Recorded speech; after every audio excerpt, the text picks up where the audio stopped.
A diversidade de Alucard. Enfim, após aquele último vídeo de Rossig falando mais ou menos sobre os figurantes da obra, eu posso ir para os assuntos que eu estava querendo. Quer dizer, bem que eu podia ir logo para esses assuntos logo de uma vez, mas eu não queria ser cobrado de fazer um vídeo sobre cada um dos personagens que estava no vídeo anterior de Rossig, porque eles na teoria não teriam conteúdo suficiente para fazer um vídeo inteiro, sei lá, no máximo um short, para falar a verdade. Se eu perguntasse para vocês, quem que é Alucard no anime Rousing, vocês poderiam me responder de uma maneira mais simples, falando que ele é o protagonista da série Rousing. Ou vocês podem pegar certos temas específicos, como por exemplo falar que o Alucard é simplesmente um dos vampiros mais poderosos dos animes.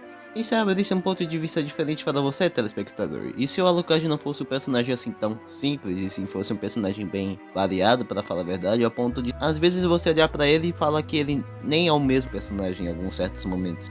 Mas para darmos início à nossa análise é melhor termos um certo ponto de partida. Então vamos voltar para os primeiros episódios de Rousing Ultimate. Nos primeiros episódios de Rousing Ultimate, a Alucard era demonstrada de uma maneira mais sádica e também de uma maneira, de certa forma, egocêntrica, lidando com seus inimigos de uma maneira que daria pena de todos eles. No fim de tudo, Alucard se demonstra bem decepcionado, pra falar a verdade. É como se ele realmente não tivesse uma consideração, além de procurar alguém que possa o derrotar. O que eu queria chamar a atenção é sobre a relação inicial entre Alucard e Anderson. No primeiro embate deles, deu pra perceber bem na cara que Alucard subestimou bastante o Anderson. E você pode ter prova disso com dois momentos presentes na luta. O primeiro ponto é que após acertar um tiro em Anderson, ele fala as seguintes palavras: acertar as contas com o vampiro à meia-noite é muito corajoso.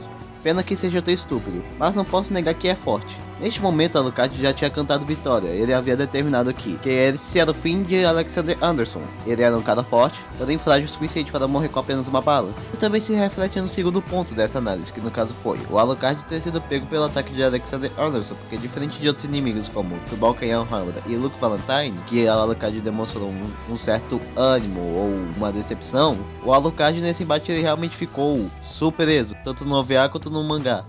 Ele não pensou que um membro de uma organização rival fosse tão forte ou próximo do nível dele. Ele realmente achou que o Anderson era realmente bastante fraco comparado a ele. O que não fosse pela imortalidade do Alucard, poderia ter levado à morte. Quando analisei um pouco de lado, eu parei para pensar que, na luta da Rip Von Winkle, o Alucard tem tantos painéis fodas no mangá série. Tipo, eu acho que a única cena ruim do Alucard é quando ele tá matando a Rip Von Winkle. Tipo, não é uma cena tão legal para falar a verdade, mas de resto é tudo puro cinema, pro nosso querido vampiro. Bem, quem é o personagem Alucard no início de Rousing?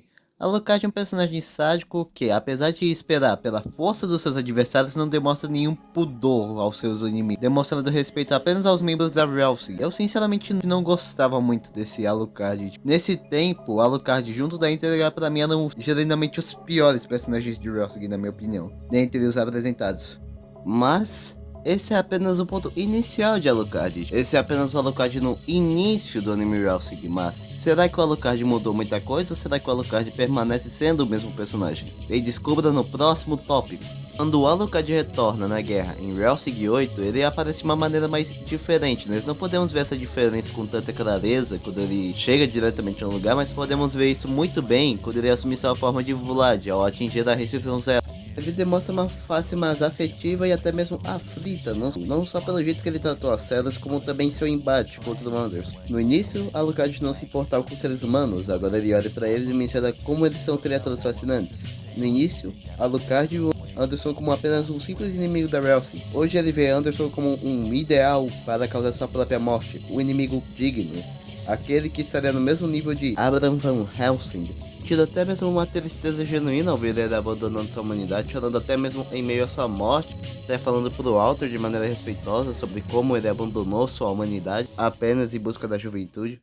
No fundo, eu sinto que este Alucard não é o mesmo Alucard que conhecemos no início da série. Algo meio triste de se parar para pensar é que Rousing é uma obra realmente muito apressada. Eu genuinamente gostaria de ver a evolução entre o relacionamento entre Alucard e Anderson, tipo uma construção. Como o Alucard mudou, tipo, de ver o Anderson, ao invés de um inimigo da Rousing a ser superado, ele começou a ver o Anderson mais como aquele que poderia tirar essa vida, aquele que poderia livrá-lo do sofrimento eterno, da imortalidade. E nesse momento Alucard se tornou fácil dos melhores personagens da obra. Tipo, eu amo essa versão do Alucard, principalmente a luta dele contra o Anderson, que pra mim, eu não sei direito se entre essa e Ceras contra The Captain, eu não sei direito decidir qual das duas é a minha favorita de toda a obra. Bem, este é o final do vídeo, mas antes de terminar esse vídeo eu queria falar sobre duas coisas. Primeiro é sobre o vídeo em si. Eu costumo ter um certo cronograma para fazer meus vídeos, tipo toda vez que eu pego um vídeo, eu já penso nos vídeos futuros depois dele. E pra ser sincero, eu não tinha tanta vontade de fazer esse vídeo, pra falar a real.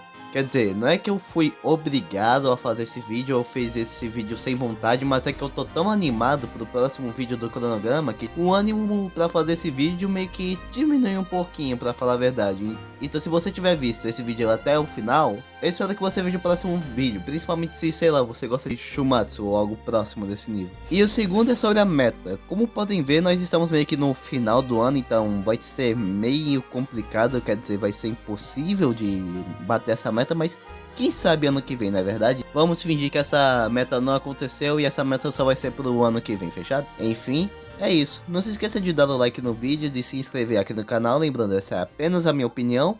Sempre levem tudo no humor. E do Jan.